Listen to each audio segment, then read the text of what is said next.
From the center of the universe, Toronto, Ontario, Canada, this is the SDM Show with your host, Rob Cairns. The SDM Show focuses on business, life, productivity, digital marketing, WordPress, and more. Sit back, relax, grab your favorite drink, and enjoy the show. Here is Rob. I'm Rob Cairns. I'm the founder, CEO, and chief creator of Amazing Ideas at Stunning Digital Marketing. In today's podcast, I have Vova Feldman with me, and we're going to talk about all things entrepreneurship. One of my most favorite discussions in a long time on this podcast. And then we jump into his company, Freemius. Grab a drink, sit back, relax, enjoy the show. This podcast is sponsored by Stunning Digital Marketing, the agency that can help protect your WordPress website today. Go to stunningdigitalmarketing.com and see what we can do to help you protect your business investment. That's stunningdigitalmarketing.com.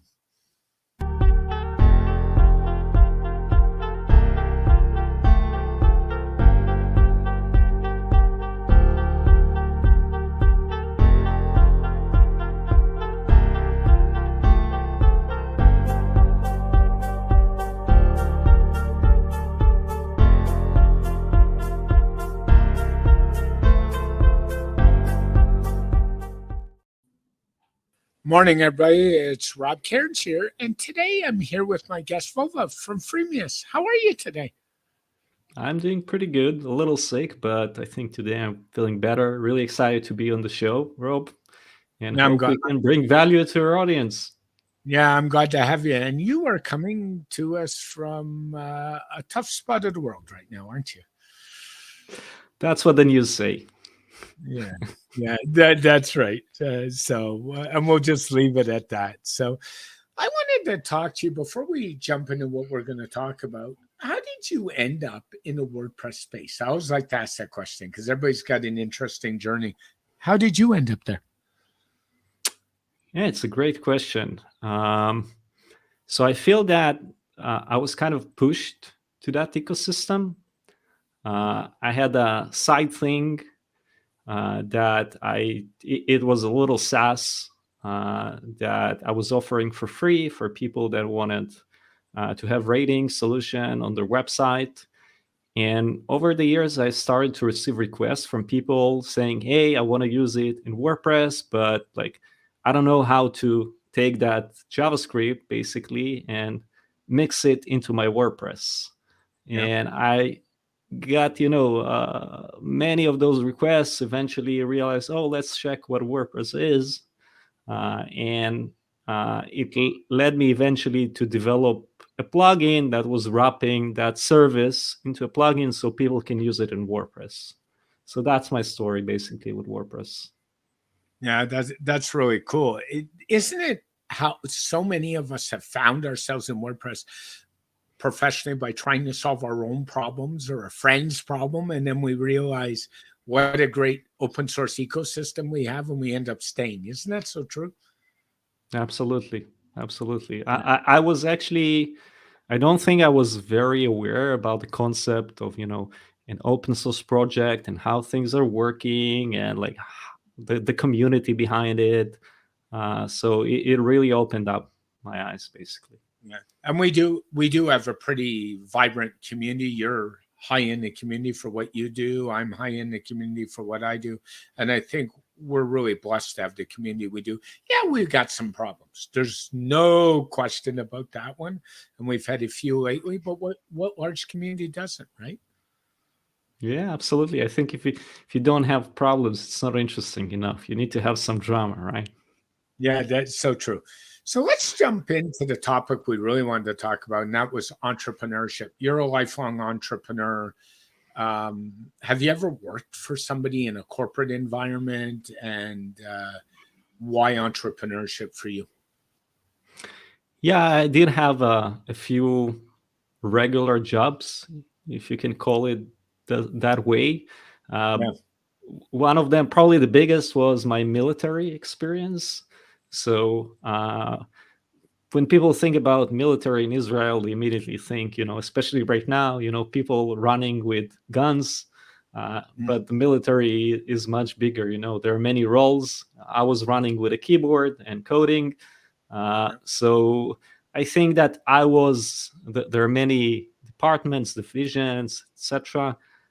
But I felt that like my military experience was very much like a corporate because of the place that I was specifically at. So that was one experience. I also did an internship during my university studies in SAP, actually in the Silicon Valley. So it was kind of summer period that I went there to do the internship. And I think like every time that I got exposed to those like corporate jobs, I realized this is not what I want to do in my life. Yeah. I have to tell you, I spent 26 years of my career in IT and tech in corporate public sector environments. So I spent a number of years in the insurance business, programming in the old language called COBOL. There's a language a lot of people today say, oh, what's that? It still drives 90% of the financial systems in the world, believe it or not. And then I spent 21 years in tech support for one of Canada's biggest hospitals. And by the time I left that job, it was like, I'm done here too. I did not want to go back to another corporate job. So it's quite interesting. And the lifestyles are totally different, aren't they? Yeah. I mean, in both places, like I love, okay, let me phrase it this way. I think I'm trying to do things that I'm passionate about anyway. And when I'm passionate about something, I do invest a lot of work into that. But I actually felt in corporate that I was missing that part, that I was pushed away to be a slower, less productive, unintentionally. It's just large organization, everything moves slower, more decision makers, much more meetings, a lot of time wasted. And for me, I need the drive. I need to move faster. I need to, work on something, produce, deliver. Like there is this kind of pace of working hard and delivering and creating. And this is something that I was missing in corporate. Oh, I get that. Would you consider yourself as being somebody with ADHD? And I ask that question for a reason, because a lot of entrepreneurs are high driven people, actually are ADHD. Would you throw yourself in that, or would you just say you're No, high? no. I'm actually a hyper focused like person, and just like I can do multiple things. And on the contrary, I really know how to, be super. I don't like to do multiple things. Also, like we're not going to touch it right now, but there are entrepreneurs that are very much into let's run multiple products in parallel or something like that. I'm more into choose the best bet and put all your eggs on that. Yep. Yeah. There's two schools of thought, right? Put all your eggs in one basket or spread your risk, whichever way you decide to go. So that's interesting. I think hyper focused is really important for an entrepreneur. A lot of people who say they're entrepreneurs, they don't focus well, they don't plan well, they don't organize well. And I personally think it starts with a good morning routine. Do you have one? And how do you deal with that? Yeah, absolutely. So, I mean, how much do you want to talk about it? Because like Sure. I Go have it ahead. all. Yeah. Yeah, Uh, please. sure. So, actually, like 3 years ago, I went through this kind of personal growth journey. I had a period with anxiety, and like I was constantly thinking about work. We're not able to break that kind of pattern of not being able to figure out a work-life balance. It was only like work, and also when there was life, my brain was in the works.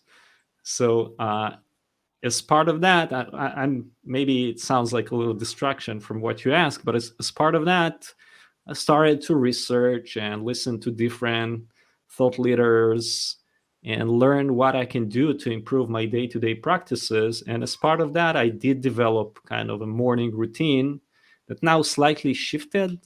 with the baby that I have. I Yeah. don't have as much time as I had before, but um, I do daily like planning all the time, and I'm using something called the 5 Minute Journal app, which I learned from Tim Ferriss. He's not he didn't invent the app or the concept. He is using it and kind of recommending it. Uh, it's a combo of journaling, planning, and mindfulness in one. What? Sorry. I said absolutely amazing, because it's worth saying that all of us who manage our time and do stuff, well, many of us journal, including myself. So Hmm. I'm listening to you saying, I know this road. I started journaling, 30 years ago on paper. Then I Yep. switched somewhere to a Google Doc. And then I had a conversation on this podcast with Kristen Wright. And Kristen is one of the marketing people at the Day One app that Automatic owns. And I switched to Day One about a year ago. Thanks, Kristen. And I haven't been happier. Like, it's just so I think all us Nice. high performance people and entrepreneurs, journaling is just got to be part of your life, doesn't it? Yeah, I think it really helped me to just maybe I'll like share a little how it works, and then I'll tell kind of the consequences, how it changed me. So the idea is to start the day with the app and end the day with the app. And Yeah. in the morning, you basically write three things that you're grateful for, three things that you want to achieve today, and one affirmation about yourself, like something positive that you say. In the evening, you share like three highlights of the day, at least three. You can share more, and one thing that you learned during the day.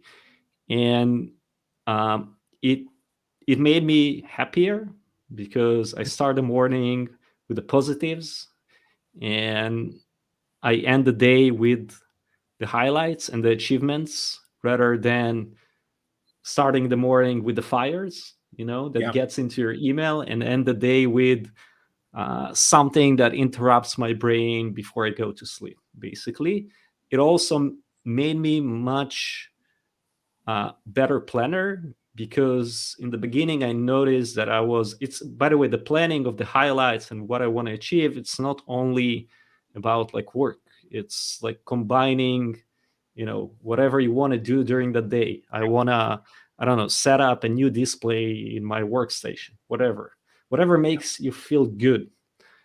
And I think it's also important, especially for entrepreneurs, because we get so much consumed with work that we many times forget the things that really makes us feel good, that are maybe Yeah. outside of work, because we keep kind of pushing them away.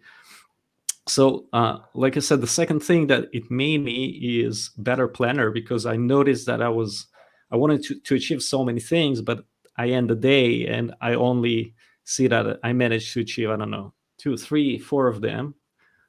So I started to plan better, and uh, when I'm starting the day, I'm not, I reduce the amount of activities that I'm hoping to achieve, because it's just life, and I'm realizing that I can't really get to that. And today I'm in a place where it is pretty much aligned. Whatever I'm planning, I'm able to achieve that.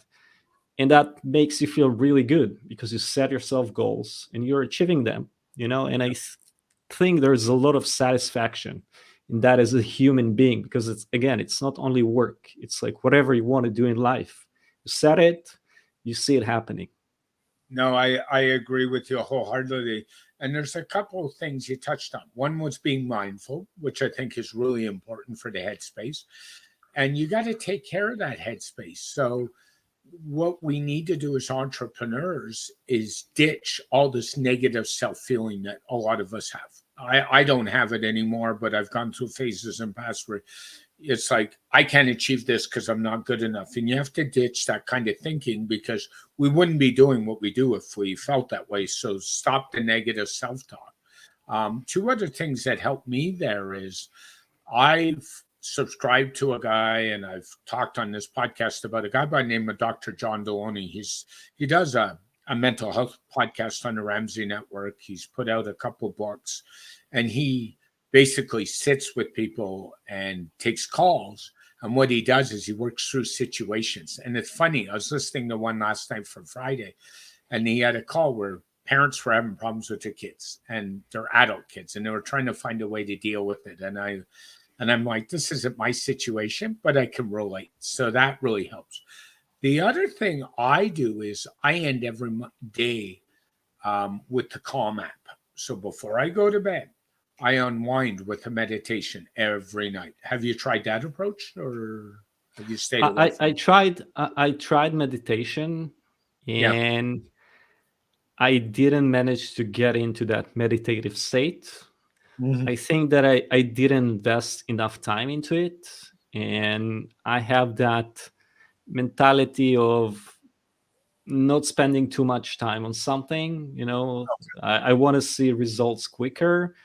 Yeah. Like previously, I also had like a morning stretching and a little workout routine, but that part unfortunately fell away because of the baby. When you Oh, wake up, I don't know, like 5 6 times during the night, and you are awake since 5 a.m., yeah. you don't have the energy to do any stretching. You just want to go to sleep or start the day or whatever.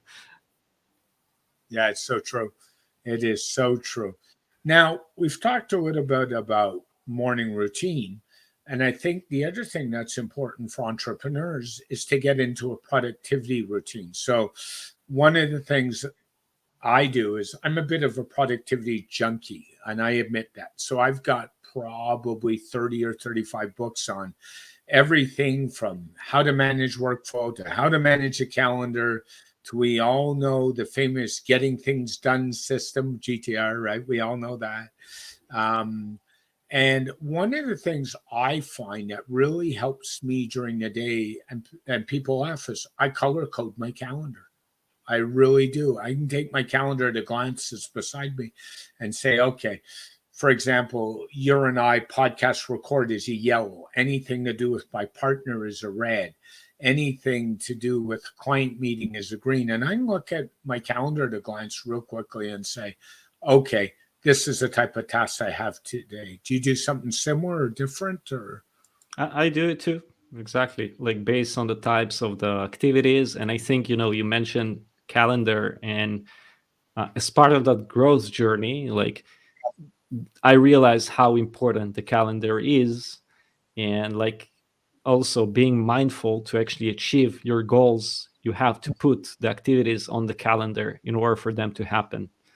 Because Thank you. if it's just a to-dos list, like you need to allocate the actual time in order for something to happen, because you don't know how long exactly that task will take. And it's more about either deciding this is the time slot that I put and I have to finish it during that time, whatever I will produce, that's the quality, or this is just the time that you give it. But in the end, you finish the day and you worked on what you planned on. And another thing that this is like, I watched a lot of Neil Eyal's videos. I don't know if you know this guy. I do. Um, he has a book called Indestructible, and he talks about like distractions and things like that. And like social media was also taking a lot of my time and focus. And what he says basically, it's not like you can't, like everything has to be work, work, work all the time, but like constrain the time you look at your social media, whatever, like you're doing your kind of non-brain work, when your brain is tuned off to take a break. Also put that in a time slot, so it will be like everything will be planned. Yep. I actually suggest for social media, people take their smartphone and turn all the notifications off on that phone except the important ones. So the only ones that I leave turned on is I have a voice over IP phone number for my business. Those notifications stay on. The texts from those stay on. Even my regular cell phone number, I turn all my notifications off. And the biggest thing that people do, forget social media, is they become a slave to their email. And we all know this from client sends email, Client picks up the phone 5 minutes later and says, why haven't you responded to my email? And my response is, I haven't looked at it yet, unless it's a 911, meaning a dire emergency, I'm going to schedule it to be looked at later. I check email 2-3 times a day. That's it. I don't sit with my email open all day. I don't sit with social open all day, because it kills the productivity like you wouldn't believe. Yeah, absolutely. I mean, it sounds like, we learn similar stuff. So Oh, I yes. agree 100%. I will just double down on it that I think there are some social apps that are so addictive that even turning off the notifications probably not enough, and you better uninstall them, because once you open them, and it's easy to open when it's over the phone, right? You can still access them on the web, but it's different because when you have the phone, it's always there and like it's itching. So when you open Instagram and you start watching a video, it becomes half an hour or 15 minutes, whatever it is, of fun videos, but are like just dumb stuff, and you're wasting your time. And it also distracts you from what you really want. So, like, as part of that, like, I would also recommend to actually uninstall some of those very addictive apps. TikTok's another one. It's the same. Get it off the Yeah. phone. I don't even have an account. I'm not going there. Same problem. So I agree with you. Do you use a Todoist app, which I do as well, by the way? I use Todoist. I have for a long time, or a project management app, which I do as well to manage projects. Do you do either one of those two things? So I do both. Like we Okay, have, we use Asana for project management, good tool. Freemius, and for personal as well as for work stuff, more like strategic high level points, but also for like day-to-day stuff. I was using pen and paper, uh, but I No, well, recently transitioned to use Remarkable, which is simulation of pen and paper. yep. uh, I really, my wife got it like a year ago, tried to push me. I wanted to see how she's using that first and play with it a little, and I eventually got convinced and got myself too. I would say that I would argue that pen and paper is still more convenient, Mhm. but there is something into the fact that it's digital and there are like more flexibility in what you can do. You can export it, share it. So, but yeah, I also manage pen and paper like to dos in addition to the project management stuff. Yeah, and I think the key with apps is decide on your stack of apps for you or your agency or your company, and learn them well. Let's stop playing let's jump around to the shiny new thing every time a new app comes out, because that is the biggest waste of productivity time going. I think you kind of got to stabilize on a stack. And I get moving apps because I've done that. In the note-taking space, I've certainly done that. We all know Evernote was the de facto standard 10 years ago, and if you've watched what's gone on with it, so I made a shift there. But generally, as a rule, I pretty well use the same apps I've been using for years because of familiarity and ease of use. Yeah, I totally agree with you, and I think there is this. There are different kind of methodologies. I would say I will expand on what you said, not only about project management, but in general. You can keep chasing technologies all the time. Yes. Oh, yeah. It's just it's especially in the web, it's just impossible.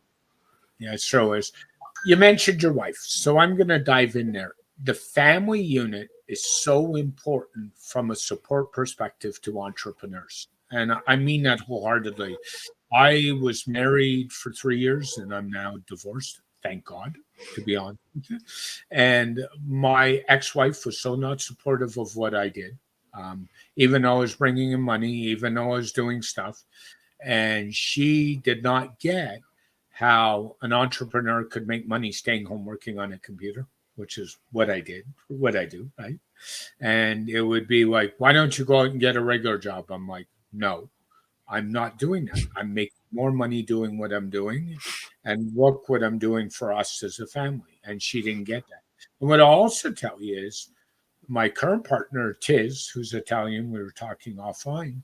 Um, she is the only partner that's ever been in my life that's actually come out to see me speak. I do speaking at conferences and stuff.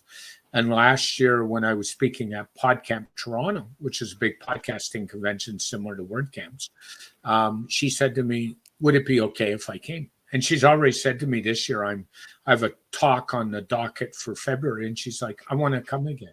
So that's support from your family that matters. And then she'll sit down and say to me on the phone, because we don't live together right now, says, "How's your day? What's going on?" And the family unit from a support perspective is so important. I think it's mission critical, Yeah. to have the right partner when you are entrepreneur. And I would, attest that my wife made me a much better entrepreneur over Yes. the years, because she is bringing. I'm going to generalize here, but usually generalizations, they're based on averages. I feel that males have much less emotional intelligence than females. As a rule, And I yes. think, as a rule, generalization, I'm saying. Yeah. And Yeah. I think so she is a senior manager right now in the government, but she went through her, career journey. And like for many years, I am the company's leader, and she always had managers. So she always brought me the perspective of someone, from the other side, while connecting it to the emotional parts that I was missing. So I think over the years, she really helped me to become a much better leader, manager, the way I communicate, you know, in so many things, as well as she was an advisor, and supported me, and everything that is essential, especially like with Freemius. I don't have co-founders, so it's me. And yes, today I have like a leadership team, and obviously I get their advice, but there are some things that you need to have that confident that you don't have unless they're a co-founder. And I think that my wife, being in that role, it doesn't mean that everything she told me that she led the company or something, but she provided the input, and it was very intelligent, and it always kind of helped me, I think, to be better in what I do. Yeah, I would agree with that. I mean, my partner Tiz, we were talking, she just celebrated her 35th anniversary with the same company. And that's incredible in this day and Wow. age. So unusual. Wow. Yeah. And I said to her, and it's an insurance broker, business I know a little bit about. My dad was the CFO for an insurance broker for over 30 years. So I know lots about that industry. And I said to her once, I said, "Why have you stayed so long?" And she said, I've been there so long, and they have a core group of ladies and men who have all been there over 25 years. So it's like a second family. And Wow. she's an admin assistant, but she's somebody who works really hard at her job. So her job perspective is different than mine. And that helps when we sit down and talk about how was your day? How's things going? And you got to be able to have those conversations. You might not have them every day, but you got to be able to reach out to your partner in life and say, "How's your day? I really want to hear about it," because that helps you learn about them too, right? It helps you learn about your wife. It helps me learn about my partner.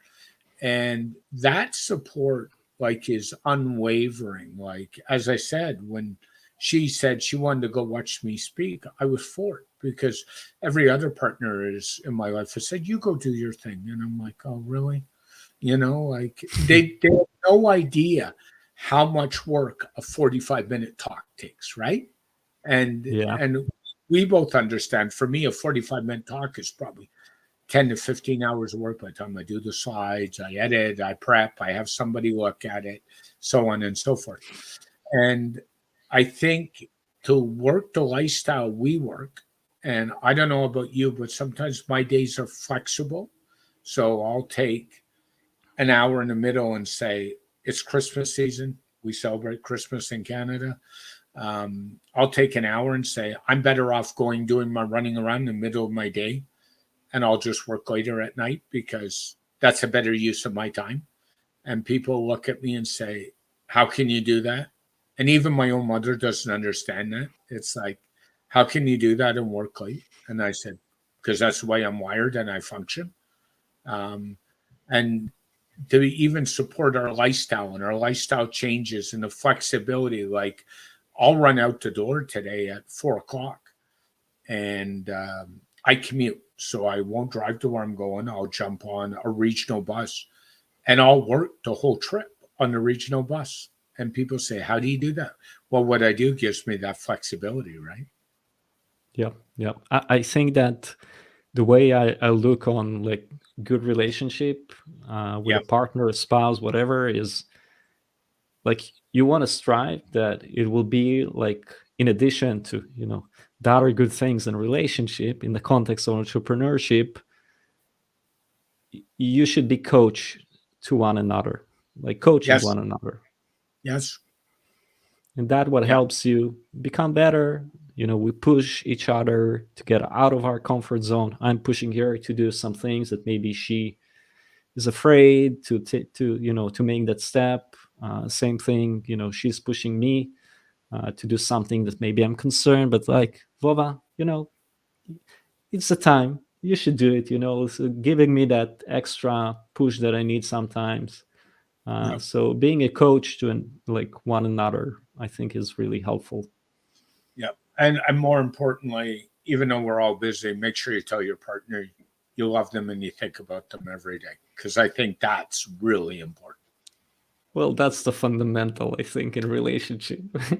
Yeah, but I think some people forget about fundamentals. Like, what does it take? I mean, as I said, we don't live in the same house, and I'm going to tell you, my last phone call at night before I unwind is with her, and my first phone call at 6:30 in the morning is with her every day.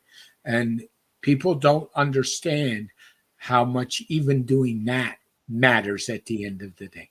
Like they don't. Yep. It's connection, right? And that's so important. So I wanted to jump into a little bit more about entrepreneurship. What do you think are the qualities that make a really, really good entrepreneur in our times right now?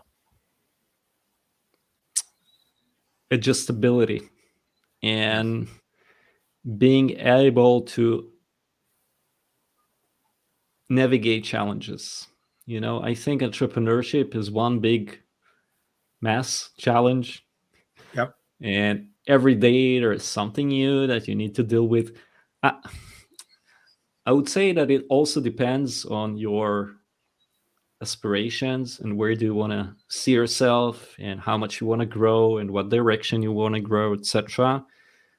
But as long as you are interested in growing, like every like growth journey requires changes, Yes. and changes are challenging by nature. We prefer as humans to do something that we're already really good at, but entrepreneurship by definition it means dealing with challenges all the time, you know and I think that's the beauty of it, because that's why is it so interesting. You constantly learn new things, you constantly evolve, develop new skills, abilities. Like, it's beautiful for me, for Yeah.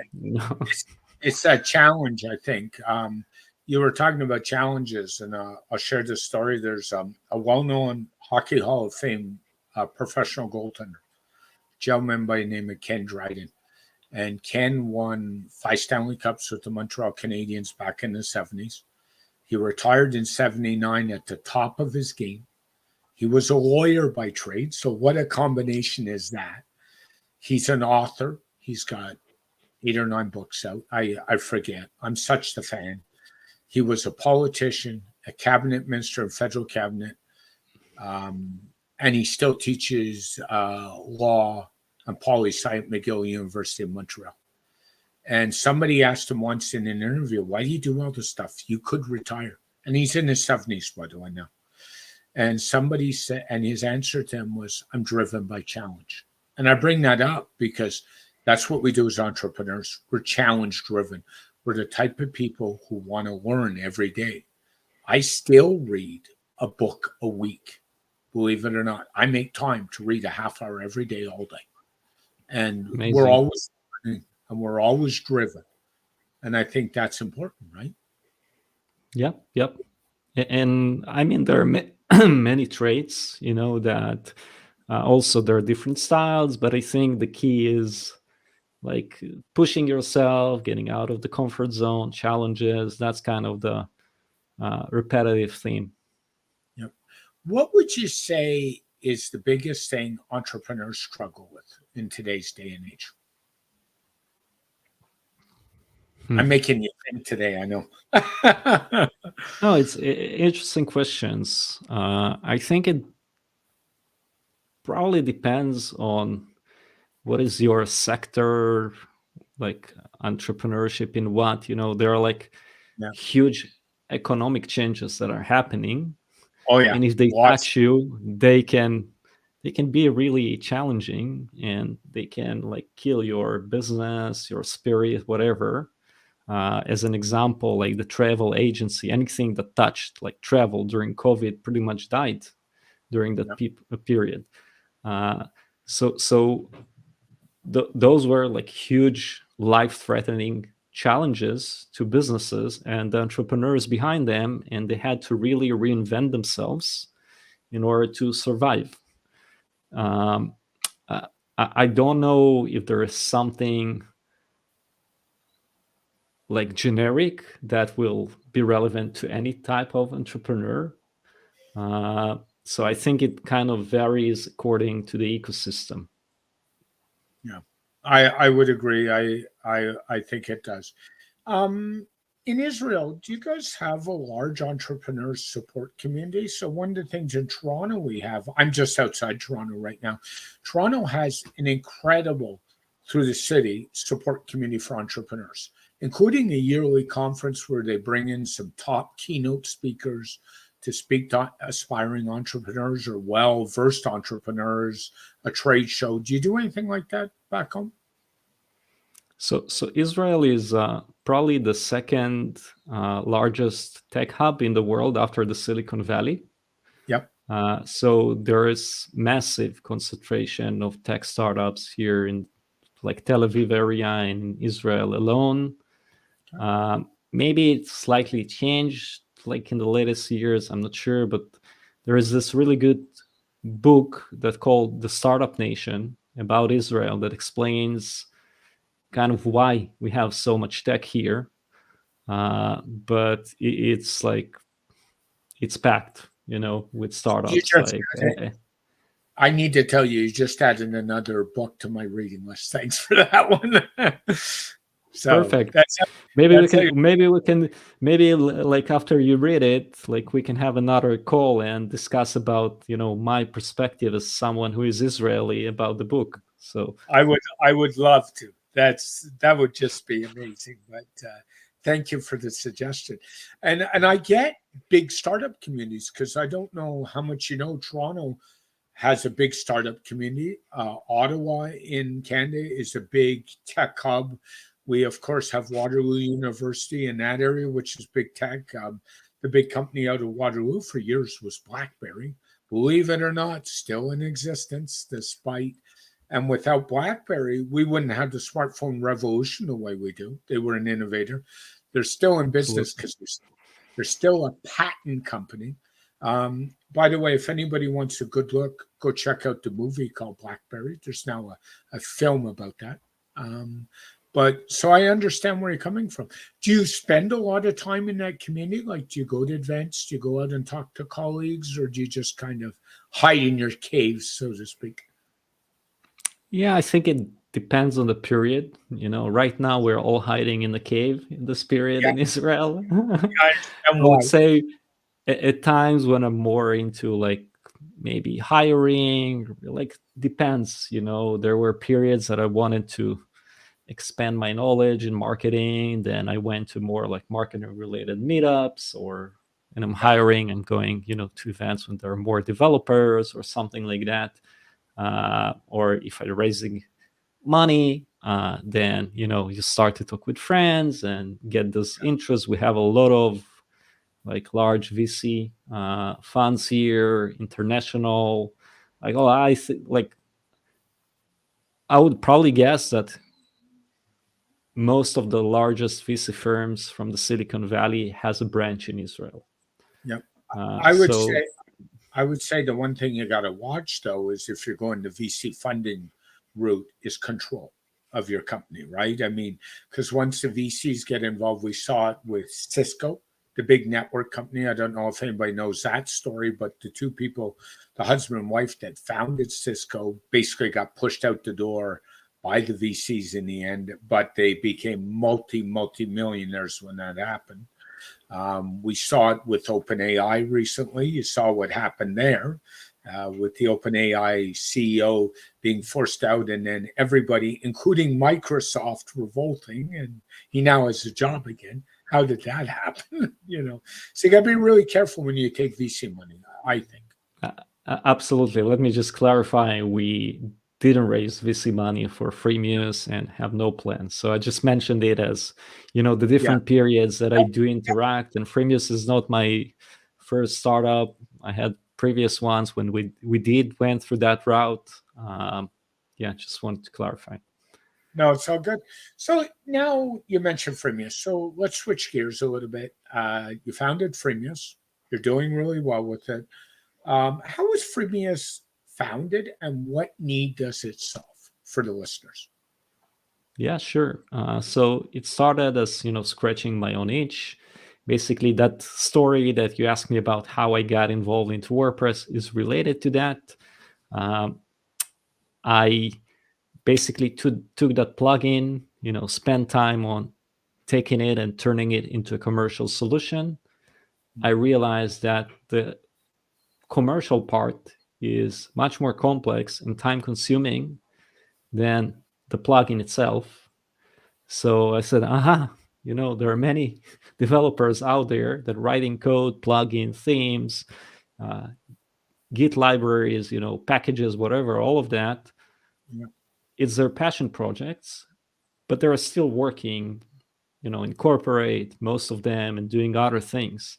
So I started to chat with them and to understand if they had the option to focus on their thing as a primary kind of role in their life. And they were all, I wish I could do that.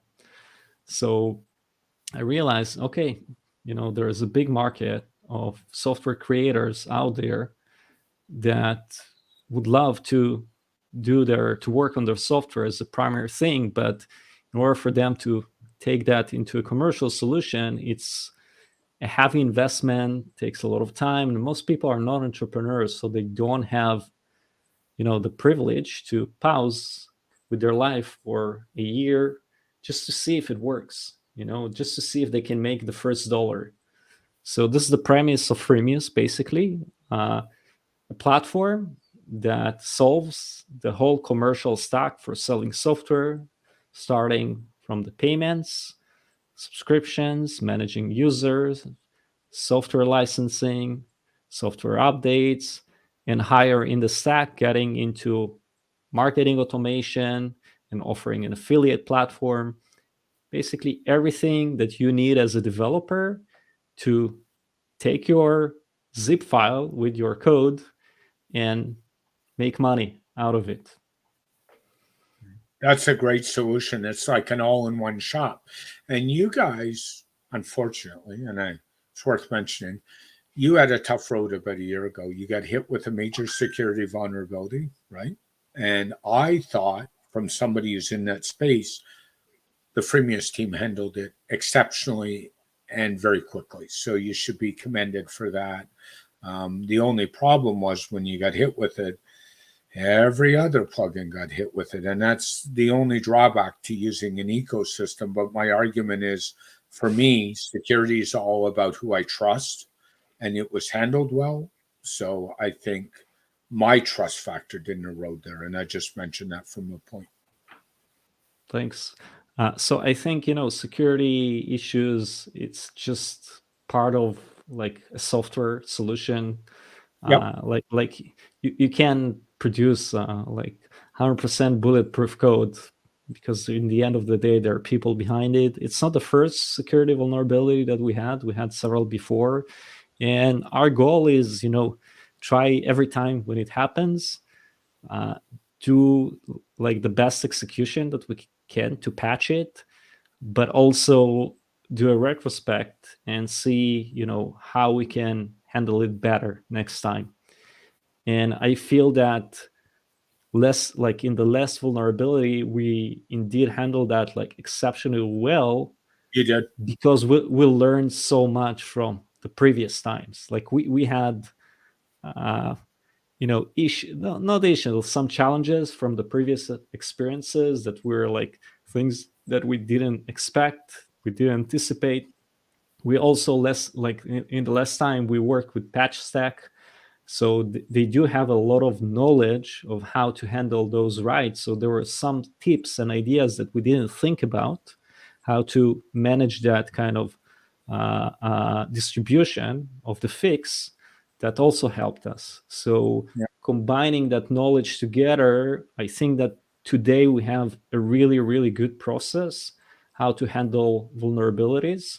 I hope obviously that we won't have them, but Yeah. being realistic, it will happen. And that's the nature, unfortunately, of libraries. Like when you have something that is running in so many products, there is the risk that it will have something. It's like every time Elementor has an issue, because they use a series of libraries for all the add-ons. The add-ons have the same issue because the library is common across the board. Is a good Well, example. let's look on a better example. Every time there is vulnerability in WordPress, Yep. Yeah. It's you true. know, I, and and I and those are happening every year, several times per year. Yeah, So and I have to give a shout out to Patchstack and Oliver Sid and his team, because they are part of my security solution that I use for my clients, and they do an exceptional job over there. And the information they provide, whether it's in their newsletter, in their blog, in terms of updates, I'm a paid agency user of Patchstack, and I am so happy. So thanks to them for what they've done for you, for what they've done for me, and a number of people in our community. It's so appreciated. absolutely, and from our perspective, not only that it was great to work with them, like they are true, like they care about the community. Yes, They're not there. There are some other security researchers, like individuals and companies, that they more about the fame and the publicity of sharing that vulnerability out there as soon as they yep. can, just to get the traffic. A certain While company, with a certain company that starts with a W, whose name I will not mention on this podcast. right. And you know where I'm going with that, don't you, Mama? Yeah, for sure. Yeah. So here there was a clear, like it felt that we're working with a partner, to achieve the No same question. goal, is ensuring like minimal exposure. Yep. So kudos for sure. Yeah, I also use on a site of I use a lot of the solid WP products for my iThemes, and Patchstack works with them too. So I've got relationships there all the way through. So I truly understand. I've had Oliver on the show and some of the staff on the show. So I appreciate those guys so much. So thank you for mentioning that. Now, how many do you mind sharing? And if you don't want to, that's okay. In the ballpark, how many users of Freemius do you have right now? When you say users, do you mean like software sellers? Yeah, how many software sellers do you have? Let's say four figures, Okay, and let that's the imagination of people start working. yeah, that's more fun, eh? Yeah.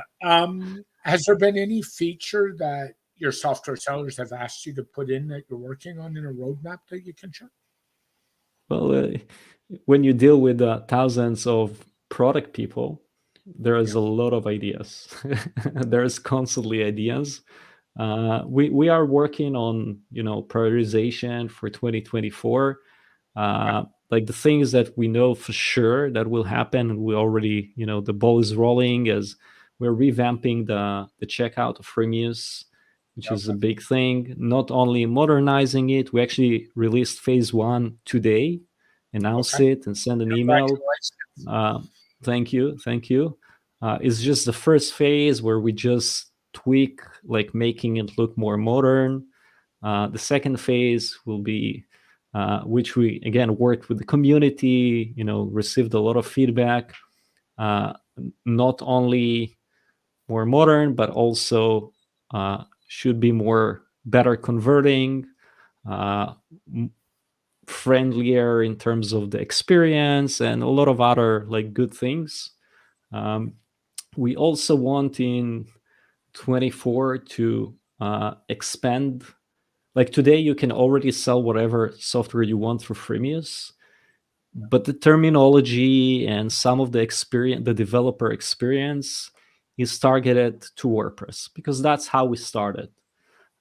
We do want to, in 24, to focus on or to expand into SaaS, to supporting like, yeah, thank you, to natively support SaaS, which is a slightly different experience. It means putting more emphasis on the API documentation and other things that, like with Freemius, with WordPress, we offer an SDK and like you get everything out of the box. You don't need to like do much integrations, etc. With SaaS, like every SaaS is slightly different, even though there is a lot of like patterns and like similar features that SaaS need, but you can't really offer one SDK for everyone.